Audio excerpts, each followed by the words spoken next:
Fairbairn-Sykes fighting knife, FS knife, field service knife. Length, possibly 6 inches and 6 inches, some blades were 9 inches.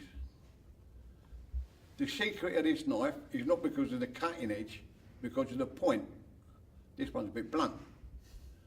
Normally it's a needle point and you don't need any weight or thrust when you're going to use it. If I'm going into somebody and I'm going to use this, I don't have to push it forward. Just grab him and pull him onto the knife. You got it?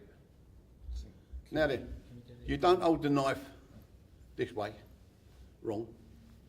It's held between the thumb and the forefinger so that the palm of the hand can go around it. And if you're going towards a person, you don't just walk towards it, you change hands very slowly so that you don't know which hand you're going to have the knife in, right? But mostly, if you're going to do a job on a sentry, you don't do what they say, lift his chin up and cut his throat like that. Yes, lift his chin up, but put the knife in by the jugular vein, which is both sides of the throat, push it through, punch it forward. You rip out the lot. Bit of a messy job, but that's it. Right? There is a way of stopping a knife, and I'll tell you this, when there's an Hackney carry, a bloke in my section disputed the fact that it could or couldn't be done. I said it could. He said, no, you can't. If a bloke's coming in with a knife and he's like that, he said, you'd have to be very, very quick to do it. I said, look, with training and practice, it's possible. Well, it came to such a point that evening, talking about it, that somebody said, with the sheath on, prove it.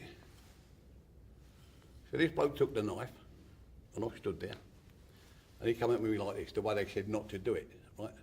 So he came at me like that, and as his arm went up, I knew he was going to come down, so I blocked it with the elbow. You never grab it, block it with the elbow, right? The other hand comes down the back there, and you take a pace forward, right? Woof, down. And I broke his arm. I said, see, it does work. But the upshot was, in the morning, we had to go and see Charlie Vaughan, who was a commandant of the Commando training school.